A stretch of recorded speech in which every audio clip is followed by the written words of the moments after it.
नमस्कार, मी समृद्धी। अप्पे तर खूप प्रकारचे दाखवले जातात। मी इथे मिक्स डाळींचे अप्पे केले आहेत। माझ्याकडे थालीपीठांसाठी मी काही डाळींची पीठं तयार करून ठेवते।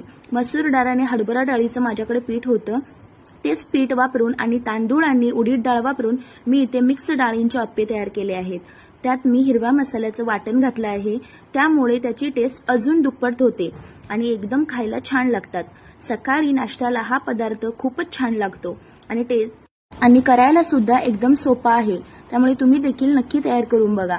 आता त्यासोबत चटणी सुद्धा खूप छान लागते। खोबऱ्याच्या चटणी सोबत तर अगदीच छान लागतात।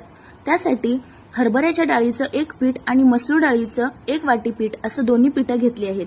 त्यासाठी 2 वाटी तांदूळ आणि 1 वाटी उडीद डाळ आणि थोडे मेथी दाणे असं हे एकदम स्वच्छ साफ करून घेतलं आहे आणि 2 पाण्याने स्वच्छ धुवून घेतलं आहे, म्हणजे त्यात काही जरी असेल तरी ते निघून जाईल, म्हणून स्वच्छ 2 पाण्याने धुवून घ्यायचं आणि पाणी घालून व्यवस्थित भिजायला ठेवून द्यायचं। मी इथे रेशनचा तांदूळ वापरला आहे, तुम्ही कोणताही वापरू शकता, तुमच्याकडे कोणता असेल तो वापरला तरी चालेल।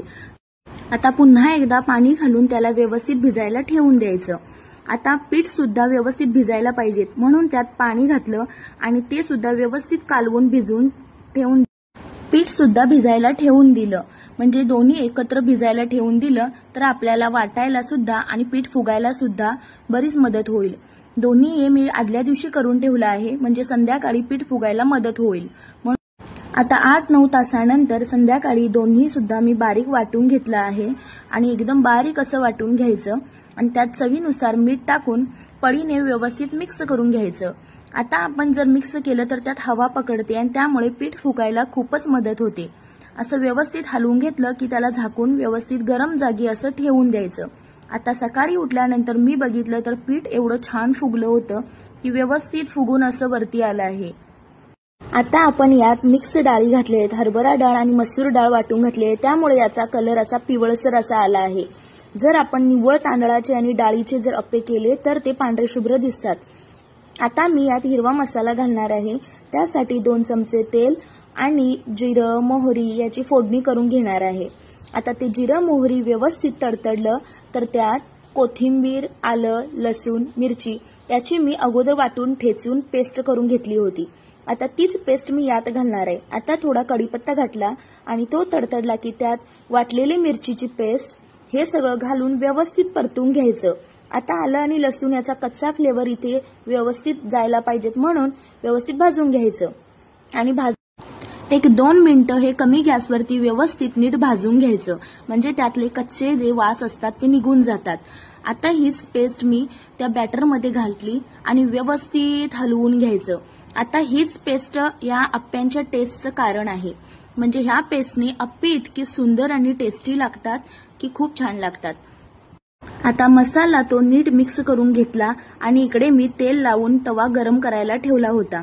आता व्यवस्थित तेल पूर्ण तव्याला लावून घ्यायचं आणि एक एक करून अप्पे त्यात सोडून घ्यायचे। कमी गॅसवरती आधी बाहेरच्या बाजूचे अप्पे टाकून घ्यायचे, कारण मध्ये गॅसची फेन जास्त असते, त्यामुळे अगोदर बाहेरच्या लाईनचे अप्पे घालून घ्यायचे आणि नंतर शेवटला मधले अप्पे घालून घ्यायचे आणि प्लेट झाकून वाफ काढून 5 मिनिटं झाकून ठेवायचं।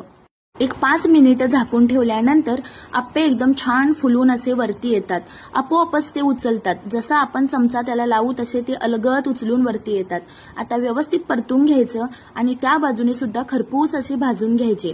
आता किती छान असे खरपूस जाळी पकडली आहे, किती सुंदर दिसतात। मस्त जाळी सुटलेले छान मिक्स डाळींचे हेल्दी आणि खूप छान असे अप्पे तयार झाले आहेत। सकाळच्या नाश्त्यासाठी हा प्रकार एकदम छान आहे।